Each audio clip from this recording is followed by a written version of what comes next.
and thank you for joining us for our news updates at 10. My name is Tandi Wemzumara.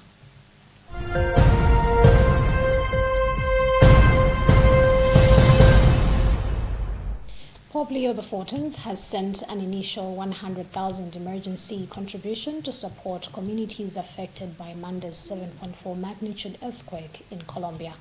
The donation, channeled through the Vatican's Dicastery for the Service of Charity, will be distributed through Caritas Colombia to dioceses affected by the disaster to support immediate relief efforts.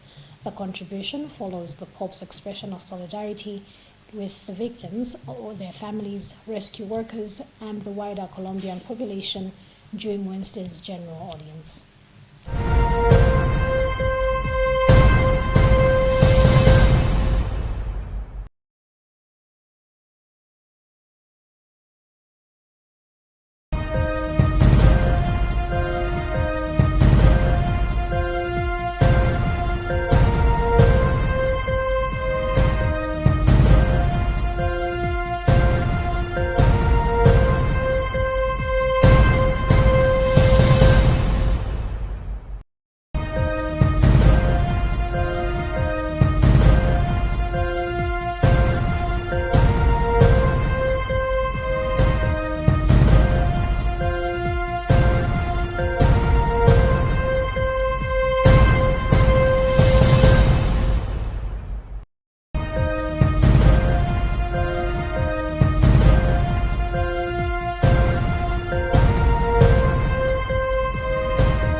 The Malawi Electoral Commission (MEC) has rescheduled the fresh parliamentary elections for Nsanje South and Mangochi East constituencies, which were initially scheduled for the 29th of September 2026.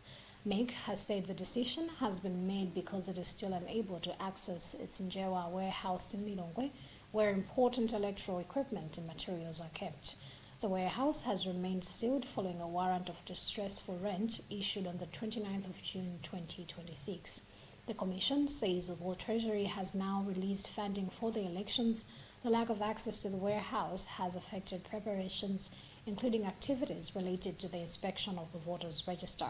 MEC says it is engaging relevant government authorities to resolve the warehouse issue and will announce a new election date and revised electoral calendar once access to the facility has been restored.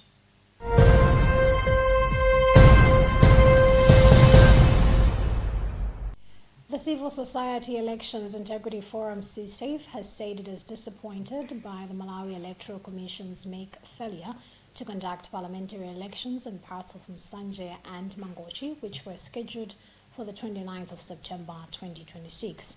CSAFE chairperson Benedicto Kondowe has said the delay violates people's right to parliamentary representation and has called for urgent government intervention. CSAFE has urged MEC to set a new election date once its warehouse at Njewa in Lilongwe is reopened. MEC announced yesterday that the elections had been postponed despite receiving funding, citing the continued closure of the warehouse, which has affected preparations.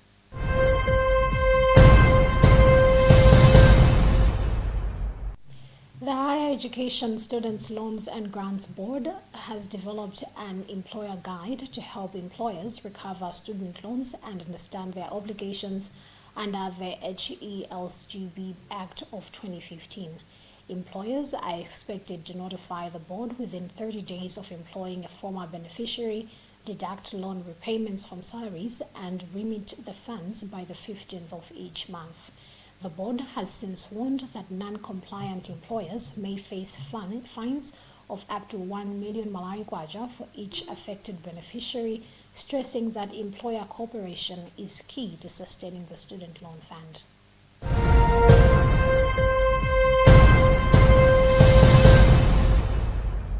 And in other news, vote counting is underway after Zambians cast ballots on Thursday in a presidential election testing incumbent Hakainde Hichilema's economic record against widespread frustration over the cost of living.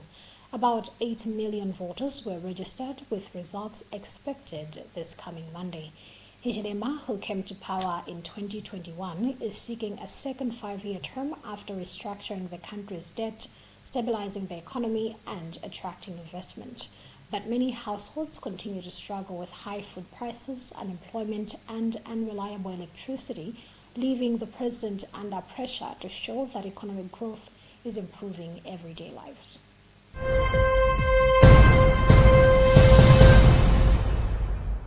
And that's about what we had time for in this edition of our news updates at 10. My name is Tandiwe Mzumara. Good morning.